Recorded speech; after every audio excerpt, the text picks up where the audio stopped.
National Awards, a Carlton E. Morse creation.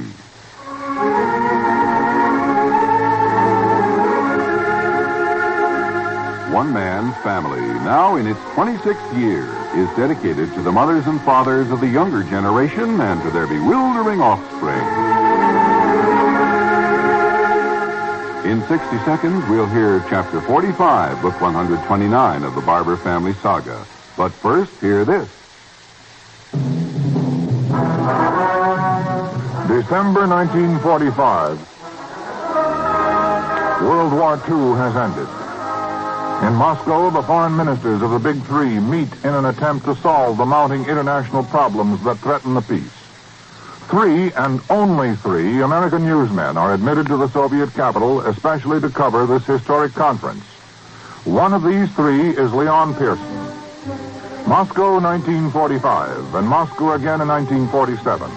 Rome, 1948, for the crucial Italian elections. Germany, 48, flying the cargo route on the Berlin airlift. Leon Pearson, holder of the Legion of Honor for objective reporting.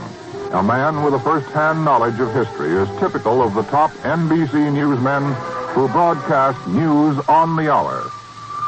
This is Chet Huntley inviting you to be with us as the news breaks on News on the Hour. All day, every day, over most of these same NBC stations.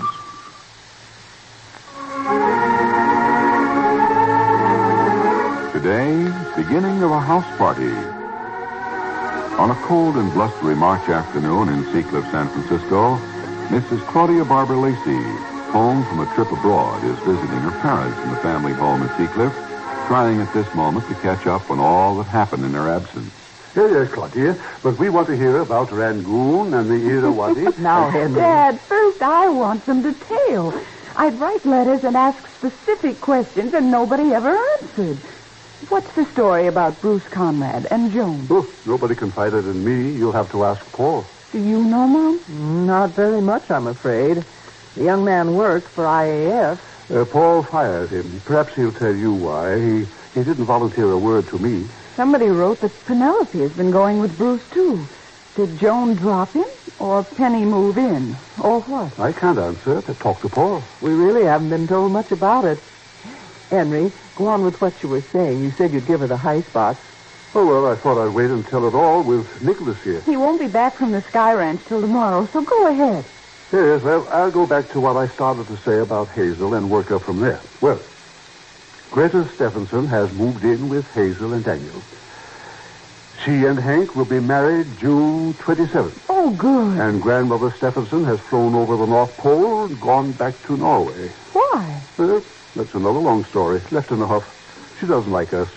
In fact, she's allergic to Pinky and all his connections. Greta says her grandmother generalizes. Mrs. Stephenson predicts that the engagement to Hank will duplicate the engagement to Pinky. She must realize Hank and Pinky are utterly different. Oh, they are twins. That's enough for her. She expects more of the same. Hello. Better come in here, Hazel. We're talking about you. Hi, Claude. Hey, come in by the fire. How are the furnace men doing? They're noisy, I'll say that for them. And my house is colder than an igloo.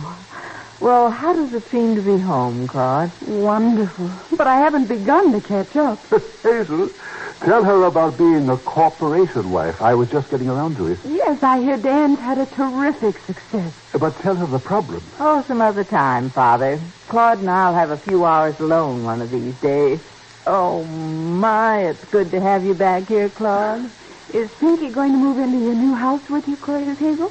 Not while Greta's there. Oh, I see. Besides, he wouldn't like it. Pinky needs to be warmer.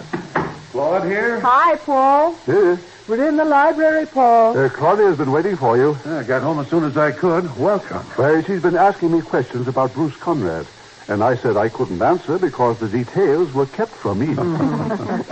Is that amusing? I think it classifies as a family joke, Father. Well, we'll have a briefing, Claudia. Going to make a couple of calls. Come on up to the studio in 5 minutes. I'll round out the story. Or come now if you like. All right, I'd like to, Paul. Yes. You folks will excuse me? Yes. Claudia, I meant to ask, did you take any pictures in Burma? Oh, sure. Nicky took hundreds of colored slides. We'll have one of those long, boring evenings in a week or so. Won't bore me. I enjoy colored slides. Obviously, there is something about Bruce Conrad that Paul doesn't want generally known. Made a mistake. Hiding it. Paul's record's pretty good, Father. He doesn't make many mistakes. Yes, I told him this morning, it's heartening to know that he is not infallible. Cheers me up. Well, what was Claudia saying to you about Penelope before I came in? Oh, same old difficulty. Can't seem to communicate. Withdrew, wouldn't talk, very aloof. Her chief interest was Mr. Conrad. Maybe that's why. Oh, was that the wind? Oh, Penelope. Is my mother here? Well, she's upstairs with your Uncle Paul. Come in by the fire, Penny. It's a blustery day. No, thanks. I haven't time. She walked off with my purse instead of her own. Excuse me, I'll go up and get it. My car keys are in it. See you later. Yeah. Helter-skelter. Hello. Goodbye.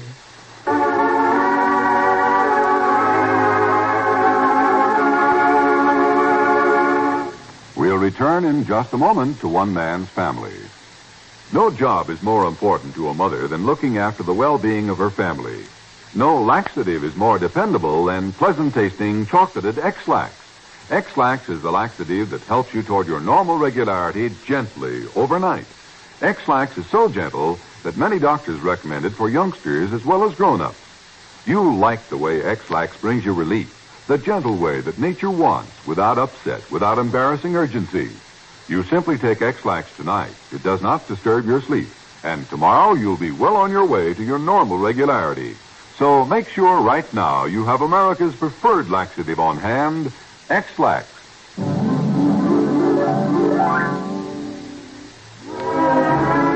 Hello, this is Madeleine Carroll. I don't have to tell you how damaging water and cold weather are to your hands. You know. But do you know about Trouchet? New Trouchet, now with silicone, is a lotion for women who can't keep their hands out of water. Trouchet protects, beauty treats, and helps nature heal rough red hands. Your life today, Trouchet.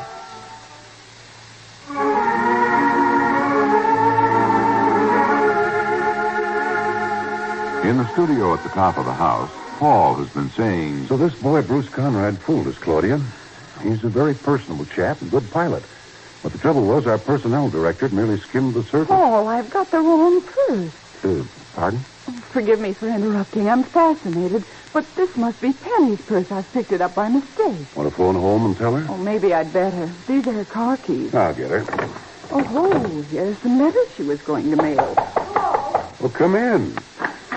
Just about to call you, Penny. I just discovered it, Penny. Here you are. Honestly. I'm sorry. I thought it was my own.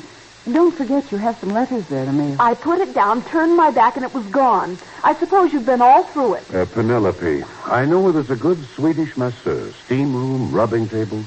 Nothing like it to relieve the tensions. I'm sorry. Will you excuse me? Oh, yes. I told Mrs. McCullough I'm flying down to Monterey tonight. I'm planning to spend a couple of days with Margaret and Sidney. Isn't this sudden? Well, I talked to them on the phone. Margaret says the weather is wonderful, and she needs somebody for golf. Sidney's busy, and her father-in-law's gone to Florida, so I'll be there a few days. Give 'em my best. I'll leave my car at the airport if you wonder where it is. Want this closed? Please. Have a good time. Bye.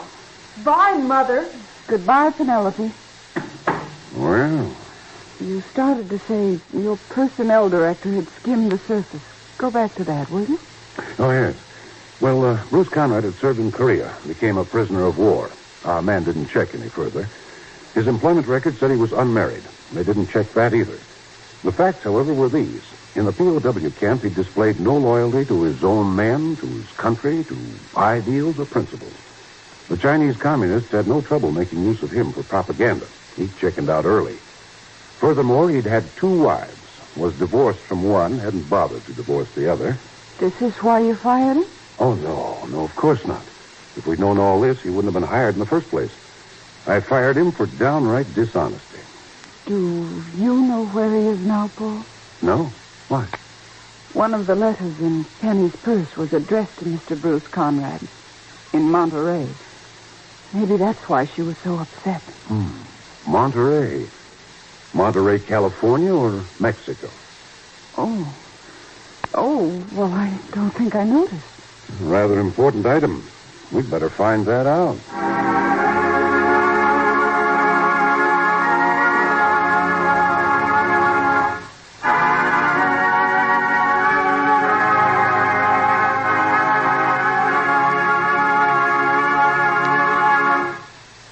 More of the Barbours in just a moment. Say, wouldn't a batch of fresh-baked oatmeal cookies make a hit at your house right now? All you have to do is follow the easy recipe printed on packages of Quaker Oats and Mother's Oats, the same fine oatmeal.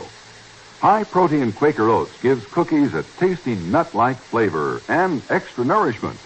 You get the wonderful health benefits and the delicious flavor that have made Quaker Oats America's most popular breakfast cereal. So make a batch of tasty, nourishing oatmeal cookies from the recipe on your package of Quaker Oats or Mother's Oats. Have you had your soup today? Campbell's, of course.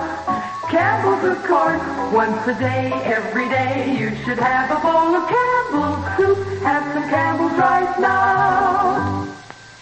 What's for lunch? How about big steaming bowls full of Campbell's tempting beef noodle soup? Satisfying pieces of fine, lean beef. Golden egg noodles in hearty broth. So nourishing good. And it takes you only minutes to prepare. Campbell's beef noodle soup.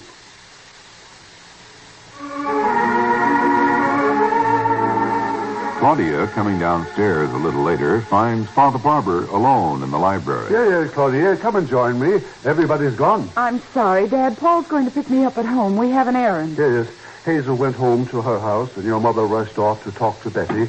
Mother? Oh, Claude, hi. Your mother's not here, Hazel. Come on in.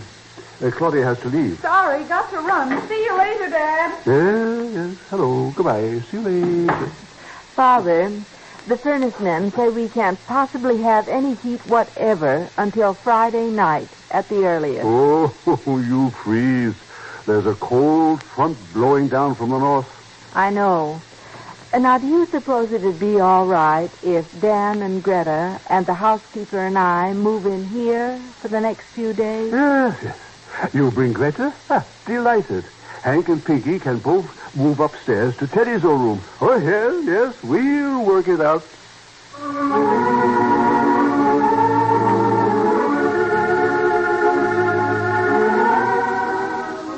One Man's Family, which comes to you Monday through Friday, is written by Harlan Ware and directed by Carlton E. Morse.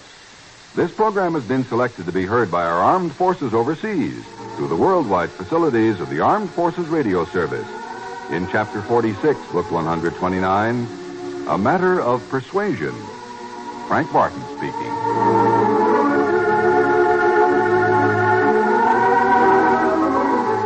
One Man's Family, winner of 46 national awards, now in its 26th year, is a Carlton E. Morse production and comes to you from California. Madeline Carroll stars next in The Affairs of Dr. Gentry, as our 2 hours of drama in the afternoon continues over most of these stations.